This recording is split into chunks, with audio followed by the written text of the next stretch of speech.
everybody, Cinema Sickness here with another weekly watch video for you, where we take a look at all the titles that I've recently been watching, and I briefly discuss them. So like always, let's get right down to it, and take a look at all the titles I checked out just recently. So the first title we have here is one I definitely wanted to watch after seeing Frozen.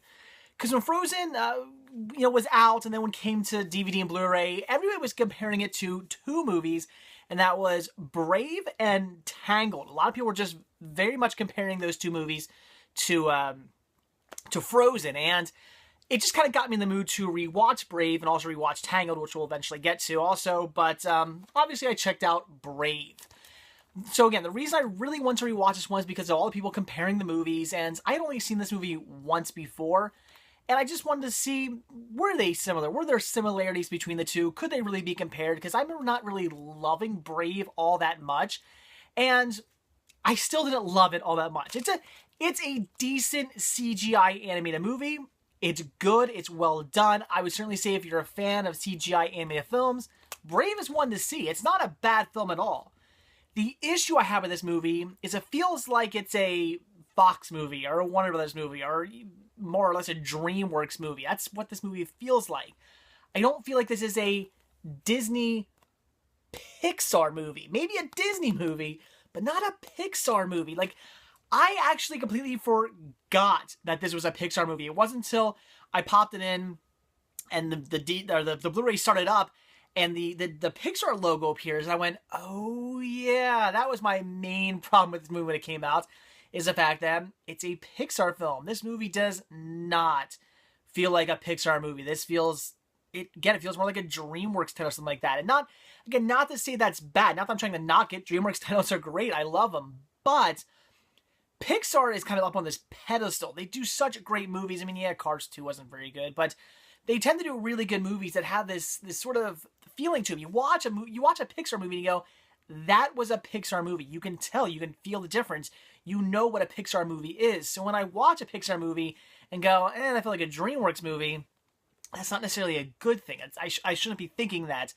But again, with that being said, it still was a good title. Brave is great. I really enjoyed it. It was a fun story, fun characters. I will be watching this one again and again. It was enjoyable. Just for a Pixar film, could have been better. I think Disney should have just done this one by themselves.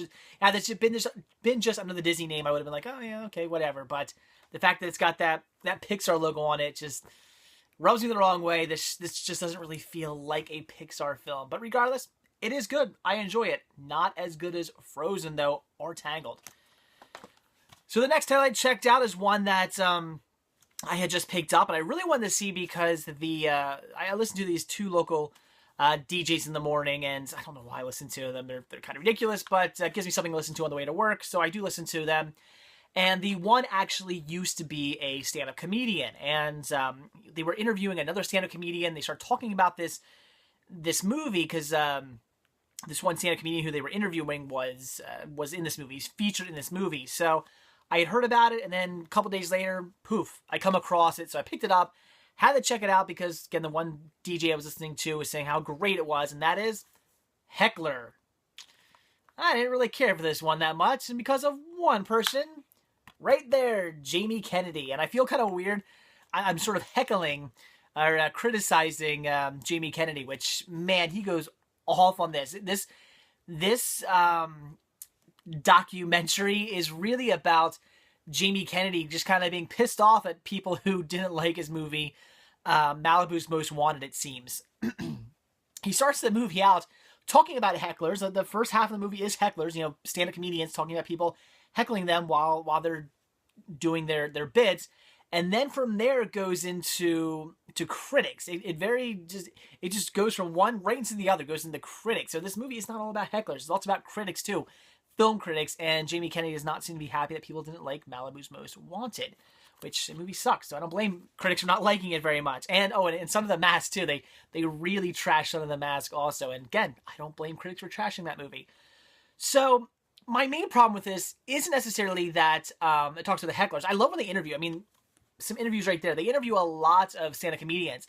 Love seeing the interviews. They talk about hecklers. It's really cool. They actually show some archive footage of some of these comedians and other comedians being heckled and what they did. Some of them, everything from just getting kind of like flustered and going off stage to dropping, the N word on some people. To one guy, he takes his guitar, smashes it over the heckler's head, pretty crazy.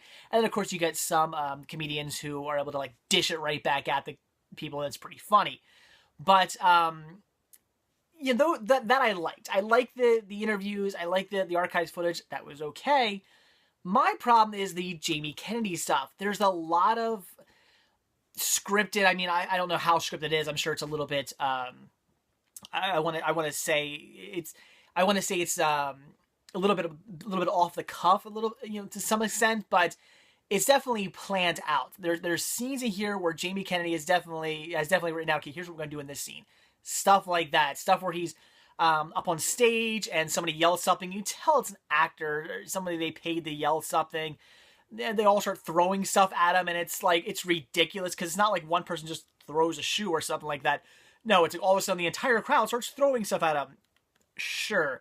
There's a scene where he's talking to like his agent on the line about what kind of jokes he can do at this like Christian school or something like that, and it's so staged. It's all written. That's the one thing that drives me nuts, is that he has all these little skits he basically does in between interviews and whatnot. It just seems really stupid and out of place. We didn't need that. They're not funny because it's Jamie Kennedy. He's not a very funny guy. So you get these little skits that aren't funny. They feel fake. Had it been just Jamie Kennedy being himself and actually doing these stand-up routines, getting heckled or something like that, I could live with that. Again, I don't really find Jamie Kennedy all that funny, but I'm not going to bash him for his stand-up performances. I mean, I've seen them; they're all right, I guess. But we didn't need these little skits. We didn't need your fake stand-up performances, the people fake heckling you. We didn't need stuff like that. It's just stupid. And then of course we go into where you start talking about like bashing critics and whatnot. And I don't know. So I wasn't a fan. I know a lot of you guys actually liked this movie when I posted. I was watching on Facebook and Instagram and Twitter and stuff like that. My website. A lot of people actually had good things to say about this. A lot of you guys said you really liked this movie. And that's cool, but I personally wasn't a fan, and a lot of it was just because of Jamie Kennedy right there. I mean, I guess it's his movie, and I just didn't think he did a very good job with it. I didn't get all the scripted little bits he did. That was kind of stupid. But the interviews and the archives footage, those are pretty cool. I like that. But otherwise, just wasn't great. And then I finished up Season 2 of Everybody Loves Raymond. Not much to say about this. I didn't say about Season 1. It's a great sitcom. Really enjoying this. Definitely something for those of you who are married. I can relate to a lot of this with married life. I have a kid on the way, so I'm going to be able to very soon relate to having a child, because the first season they have like babies, and then they end up growing up, and they're a little bit older in this season, and then I'm watching Season 3 where they're even older. So I can relate. I'm sure I'm going to relate even more to this once the kid comes along. So definitely a show for those of you with families, and I would recommend this. It's pretty funny, and I can definitely relate to a lot of it. So great show. I'm really, really enjoying this. Like I said, I'm on Season 3 now. I'm going to keep on going to season, let's see, what do I have? 3, 4, 5. I have up to Season 6 in my collection. I still need the last few seasons of this, but regardless, I'm going to watch all the seasons I have because this show is great. Really enjoying it. Good sitcom. Very funny moments in it. Very good episodes. Definitely something I'd say check out.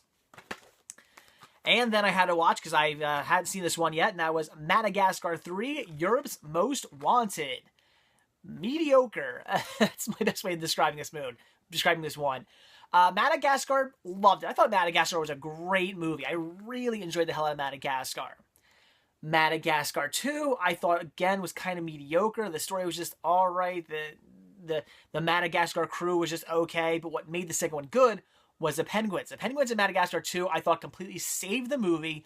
I found the movie actually a bit more funnier than even the first one because of the penguins. The penguins just killed it in the second movie. It was and then they got their own series on like Nickelodeon. So what's that going to show you? So the second movie definitely works because of the penguins. They're very funny in it. They do a great job. The penguins are just what saves the second movie. The third movie here, I haven't heard anything official, but I hope this is the last. I'm assuming it is. I hope it's the last. Let's just stop here. I mean, hell, they get back to New York in this one, so let's just leave it at this, please. We don't need more of these. The movie, it's just them, okay, they're on the savannah now, but now they dream about getting back home to New York and about that life. And now they try to get back home, and the craziness that ensues. They end up having to join a circus under false pretenses to get back to New York, and yada, yada, yada. They befriend a bunch of circus animals. They end up joining the circus, and of course, in the end, they end up being part of the circus. Okay, it had some okay, funny moments in it, but all in all, it wasn't anything special. I'd say if you've seen the first two, sure, check it out, but it's nothing you need to see. Like I said, first Madagascar, really enjoyed. It was a very fun, interesting story. Pretty darn funny. Second one, really love the penguins. I even thought it was a little bit more funny than the first one because of the penguins. But the third one, it just felt like a third movie. It felt like DreamWorks was kind of like, let's make a little bit more money off Madagascar quickly before it completely dies out. And they just went, here you go. And just kind of threw this at you. So that's it. I do like that the bad guy in this one, the inspector chick, the French inspector chick, she's a mod. Check out her scooter. She got the scooter with all the rearview mirrors on it. She's definitely a mod, so I guess she's into ska music. I don't know, but anyway, so all in all, mediocre film. Definitely feels like a third movie, if you know what I mean. I can't say it's definitely something you need to see, but hey, if you've seen the first two and you like the first two, sure, check it out. It wasn't bad. It's not like I you lost interest in this. It kept my attention. I'll give it that, but it's not something I really need to see again. I'll probably watch the first and second one. I'll definitely watch the first one. I've already seen the first one a dozen times. I'll probably watch a dozen more. Second one, I'll probably watch it a bunch more times too, because the penguins are really good. But I'll probably end up skipping over a third one quite often. So nothing you need to see. All right, so then as I said, because I had just watched Frozen, everybody was comparing it to Brave and Tangled, I also wanted to watch Tangled. I love this movie. This is great. One of the best Disney titles I've seen in a while. It's done so perfectly. It's a great story, extremely funny, brilliant characters, good song placement. As I mentioned in Frozen, I like the music. I just thought the song placement was really off. And I've been mentioning that recently. I think a lot of like Disney movies just they haven't been able to kind of place the music right. Princess and the Frog, love the movie, but the song placement even that was a little off. It just doesn't seem they don't seem to place the songs correctly. Sometimes they're too close together, and then they're too far apart. It didn't seem to work. Tangled does a good job. This is one of the closest things I've seen to a classic Disney title. I mean, yes, we have Princess and the Frog, which definitely had that classic Disney masterpiece collection feel.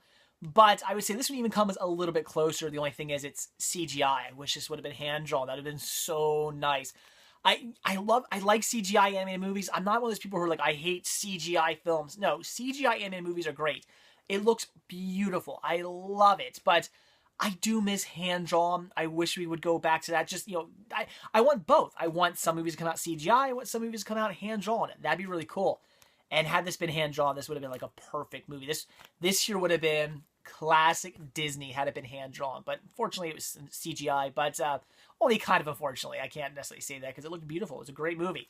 So I love this. One of the best, probably the last, I'd say out of all the animated Disney films I've recently seen, this is probably the one I liked, the most recent one that I've liked the most. It's great. I cannot recommend this one enough. If you're a Disney fan, you have to see this movie, especially like the classic Disney titles, everything from, the classic ones for me are like Lion King, Little Mermaid, Aladdin, Beauty and the Beast, like all that kind of era. But then you got things like, of course, Mulan and all the classes before that. If you like those, check out Tangled. It's a great, great film, and it definitely deserves the fact that it's at Walt Disney World. I showed you this in my video when I was at Walt Disney World back in, was it October, September, when I was there last. They have this new area, and it's really cool. It used to be this kind of shitty area right by, It's a Small World. It was just a little, like, stroller parking area. And it used to be the old entrance to the Sky Ride, because at one point Disney World had a Sky Ride, so Disneyland, they're not there anymore. And all you saw was this area for stroller parking, and then you saw this, like, it was kind of like up along a little hill, was the old area where you boarded onto the cars that took you on the Sky Ride. And it was just, shut down, just sitting up there. It looked like an old kind of like Swiss sort of, like, I don't know, like some kind of like little ski resort gondola thing. I don't know what you want to call it, but it was just sitting up there, like doing nothing. And I think there was a little fountain there too. It was just kind of stupid and out of place. And it looked bad. It looked like they just had let a ride that, an old ride just kind of fall apart and just kind of sit there and weather it. It was pretty bad looking, but then they transformed it into a Tangled area. It's really cool. It's just a bathroom area, but it's awesome. They have really cool bathrooms. I mean, I know it seems weird to talk about bathrooms, but it's Disney. Everything in Disney's great. Even the bathrooms in Disney are pretty awesome. These bathrooms are really cool. They have Rapunzel's tower, which is really awesome. Looks beautiful at night. They have all these lanterns around. That's what it's lit by. The whole bathroom area is lit by like hanging lanterns, which if you've seen the movie, you understand why there's a lot of lanterns around. Very, very cool. There's a little like waterway with a garden where you can look for, I completely forget his name in this movie. Shit, I probably should remember that. But the little lizard, you can hunt for him and his friends around in this. They're all hidden within this little garden area. It's really, really cool. And I think if they were gonna do a modern Disney film, like redo an area in Disney World based on a modern Disney film, Tangled deserved that. It's a great, great film. This is one I'll be watching over and over and over and over again. It's great. I can see myself watching this one like every year, every couple of years. It's fantastic. If you like classic Disney, see Tangled. Also, better than Frozen. I like Frozen. Frozen was great. Still better than Frozen. Okay, so next I checked out one that the wife recommended, one from her collection. That was The Object of My Affection. Not a bad movie, but not what I was expecting. I was thinking romantic comedy. Jennifer Aniston, Paul Rudd. I just thought, all right, romantic comedy. Not so much. This is very much a drama. Maybe a little bit of comedy thrown in here. There, very, very small amounts of comedy in this movie. Maybe a chuckle here or there, but 99% of this is a straight up drama. Paul Rudd plays a gay man, which ends up befriending Jennifer Aniston. Jennifer Aniston ends up falling in love with Paul Rudd's character, and at one point, and okay, spoiler here, guys, so if you haven't seen this movie, I'll have to spoil it for you. There's a spot where I was going to get pissed off, where it was Paul Rudd and Jennifer Aniston. They were going to basically hook up, and I kind of get that scene where, because Paul Rudd, he does fall in love with Jennifer Aniston, but not in the same way, not in love like, two people love each other who, whether it's, man, woman, man, woman, whatever, fall in love with each other. It's kind of like fall in love with you as in like you're my best friend, or you're my, my sibling, or or something like that, where you fall in love that way. That's how Paul Rudd ends up falling in love with Jennifer Aniston. She just means so much to him, but not in the way where he wants to necessarily bag her. But there's a scene where they were almost gonna like hook up, and then he kind of just goes, what the hell am I doing? He just kind of like, he gets caught up in the moment, and at that point, I was like, okay, that was kind of weird. And then there's this part where Jennifer Aniston is completely in love with him, and I'm thinking, all right, are they going to make Paul Rudd, like, turn straight for Jennifer Aniston? If they do that, that just seems horribly offensive to the gay community. I would not be okay with that. It would just seem really, really wrong to be like, oh, you want to change a gay man? Go for it. It would just seem really weird. But luckily, in the end, no, Paul Rudd stays gay. He doesn't change, and he ends up having to tell Jennifer Aniston that, even though he wants to kind of like raise his baby, not his baby, Jennifer Aniston's having somebody else's baby, he wants to help raise his baby with her that she's having, and wants still like remain best friends and whatnot, that he is still gay. He's in love. He ends up falling in love with another guy in this movie, and he has to tell her that. And I was like, all right, we're saved, thank God, because again, I think that would have just been really offensive had they done that. But luckily, they did not go that way. So all in all, it's a decent story. I wasn't taken back by it, though. I was expecting more of a romantic comedy, and instead we just get a pretty much a 99.9% drama. There's like 1% comedy in this movie. It's a pretty much straight up drama, and it was all right. It's one of my wife's favorite movies, so I don't know what to say. I guess if you want to check this movie out, go ahead. It wasn't bad. I just didn't think it was great. It didn't blow me away. It's nothing I need to see again. I've seen it once. I'm pretty much done. I have no interest in watching this movie again. Again, not that it was bad. It's just it wasn't anything mind blowing. It didn't really offer anything up special for me. So all in all, it was okay. If you've been thinking about checking it out, if you want to see this movie, sure, see it. It is worth at least a watch, but it's really nothing special. And then I checked out another movie that I wasn't too thrilled with, and that was Grand Canyon. I was pretty excited to check this out because of the cast alone. There's a pretty decent cast in it, but all in all, just okay as well. It wasn't really what I was expecting. Not that I was expecting like a comedy or something, but it's just a bunch of people who, a lot of bad things are happening to them.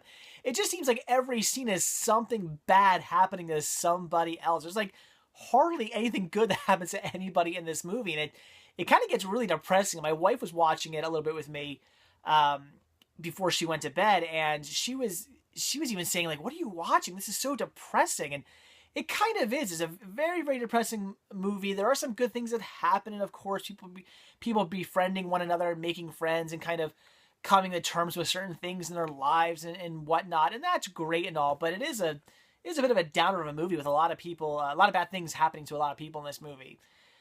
Yeah, I don't know. I can't really recommend this one too much. It's a bunch of different people's lives and how they all kind of intertwine. One of those sort of stories, and unfortunately, within everybody's lives, there's a lot of bad things going on. But like I said, some things work out in the end. Some people make friendships and end up finding themselves, and that's cool. But all in all, I think it was just mediocre. I did like Steve Martin in this though. He's in it. He's only in a little bit, but I love the part where he gets shot. It's actually really amusing. He gets out of his car. Some guy jacks him for his watch. And he goes, "You want my car?" Here, and he gives him the keys. The guy shoots him. He goes, "I said I want your watch." Takes his watch and runs.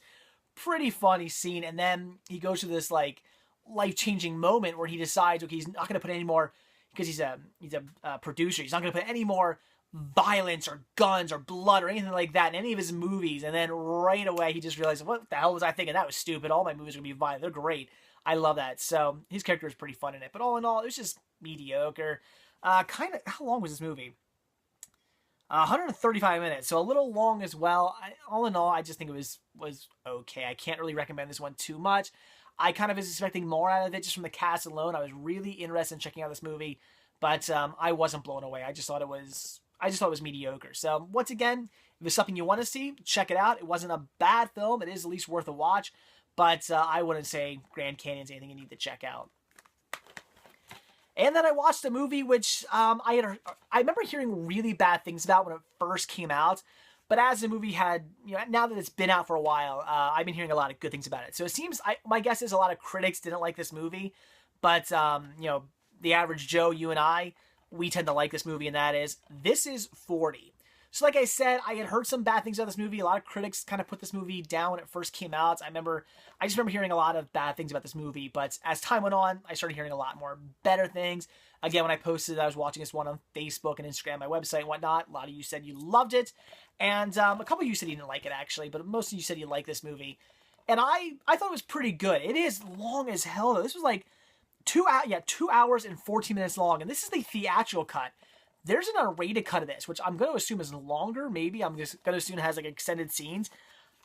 What's it, like 2.5 hours long? Somebody tell me, how long is the unrated cut of this movie?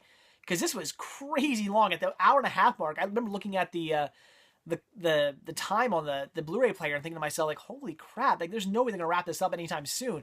It just kept on going for another 45 minutes. So long movie, but I thought it was fun. And this is definitely another movie that I'd say is for people who are married and whatnot. It's definitely one of those films I could relate to this very much as being somebody who's married.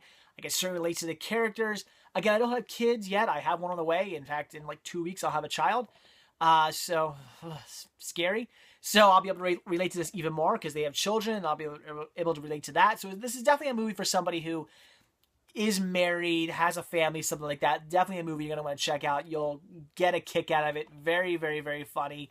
But, it's certainly a movie that people who aren't married and stuff can watch as well. It's just, I think it's more geared towards a married couple or, a couple with kids or whatever. It's definitely geared more towards that, but still something you don't have to be married to watch. So all in all, funny movie. I loved it. I was cracking up laughing plenty of times in this movie.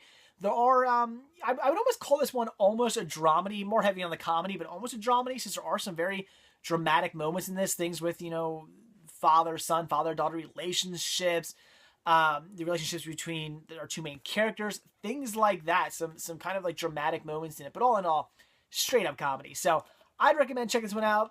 It was pretty funny, had some good moments in it. This Is 40 is one to see. If you heard bad things like I did, don't listen to them, watch it, judge for yourself. But again, like I said, as time went on, I started to hear a lot better things about this movie. So I think it was just critics maybe who didn't like this one when it first came out. So this is 40. I would say check it. Definitely a decent Judd Apatow movie. And then the next movie I watched is one that a lot of you told me I needed to check out, and that is Radio Days, and I see why. This was a great film. This year's a Woody Allen film, written and directed by Woody Allen. He also narrates it.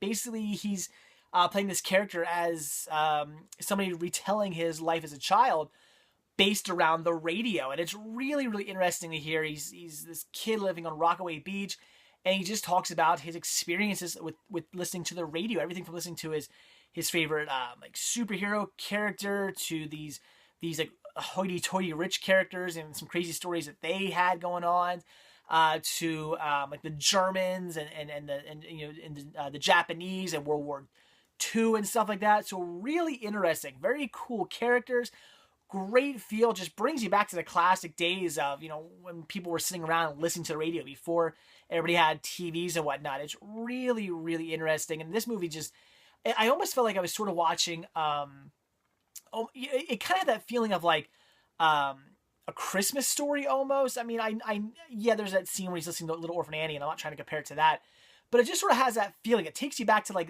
that time period, that time in the world. It really brings you back to like kind of 30s and 40s, like that era. Definitely I'd say like 40s sort of era. It brings you back into that sort of time period. And it just, I don't know, for me, it just gives me like, one of those nice kind of warm, fuzzy feelings of just like a better time, I guess I could say. So I love this movie. I'll be watching this one again. It was a really good watch. If you like Woody Allen films, see this. Woody Allen is great. I can't get enough of him. I love his movies. He really can't do much in the way of anything wrong. Everything I see Woody Allen does, it just blows me away. So great film. You guys are right. You guys told me I had to check this one out. Glad you did, because I thought it was brilliant. Such a fun movie. Great feeling. Definitely one you got to see. All right, and then the last title I checked out, I was the DC Super Friends, The Joker's Playhouse. Now, this here is pretty awesome, but this is something you can only get if you bought, I guess it was these Imaginext characters, or so I read online. This was something that was never released otherwise. It was only released with the Imaginext, I guess, Super Friends characters, little toy characters. But if you can get your hands on this, it's something to pick up.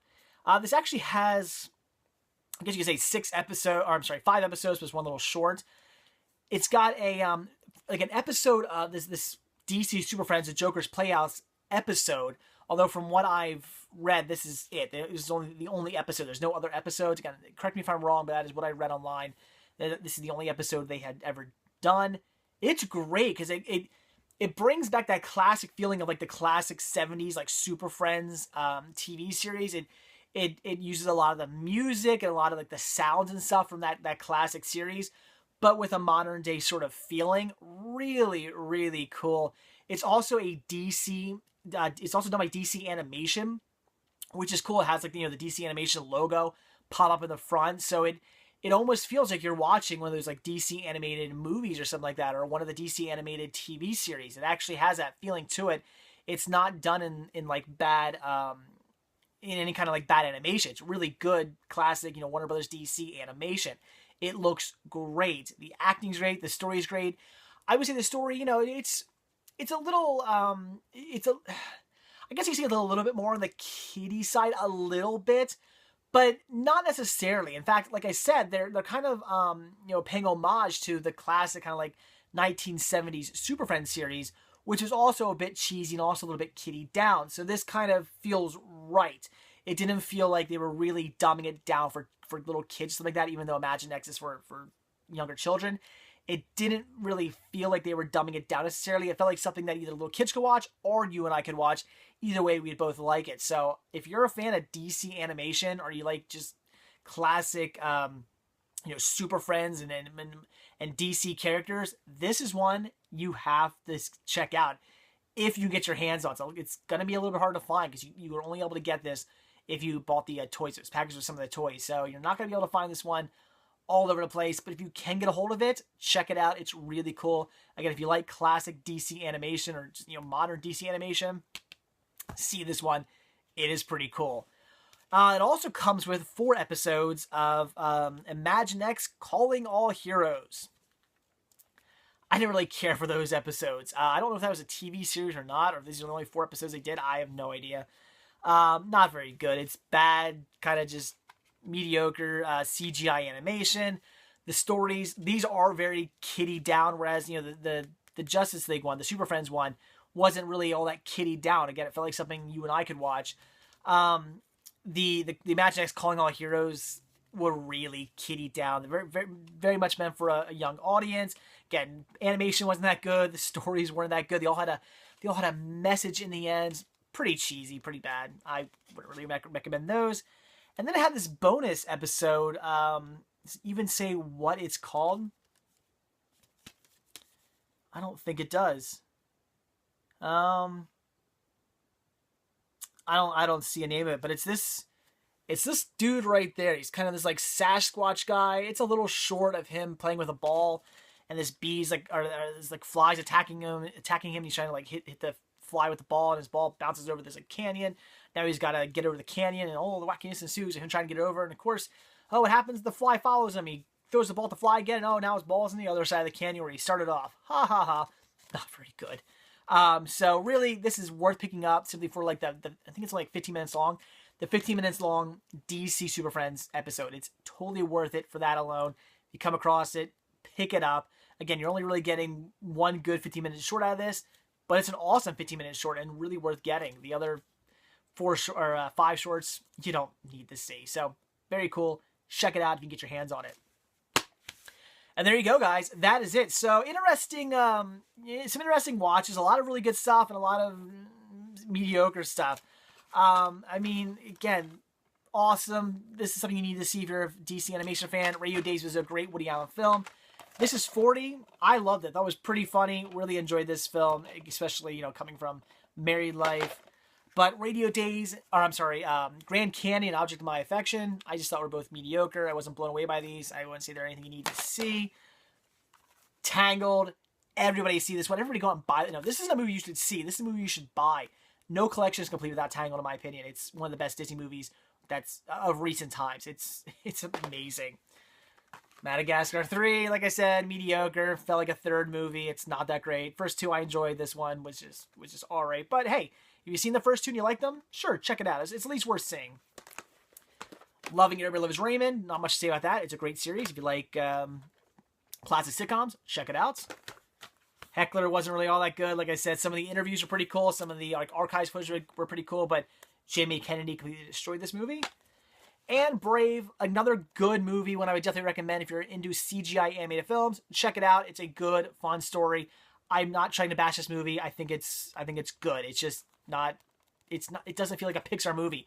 I completely forgot, again, so that logo popped up in the beginning of the movie that this even was a Pixar movie, which is kind of a shame. So good movie, just not up to Pixar standards in my opinion, but still good movie. Check it out. So there you go, guys. That is it. So like I always say, if you like this video, please give me a like. If you're not already subbed, please do. And if you're not already over at cinemasickness.com, head on over there, click on the shop tab, purchase yourself a Cinema Sickness sticker or a Cinema Sickness button. I would really appreciate the support. So that's it, guys. Thanks for watching. I'll see you tomorrow. Bye.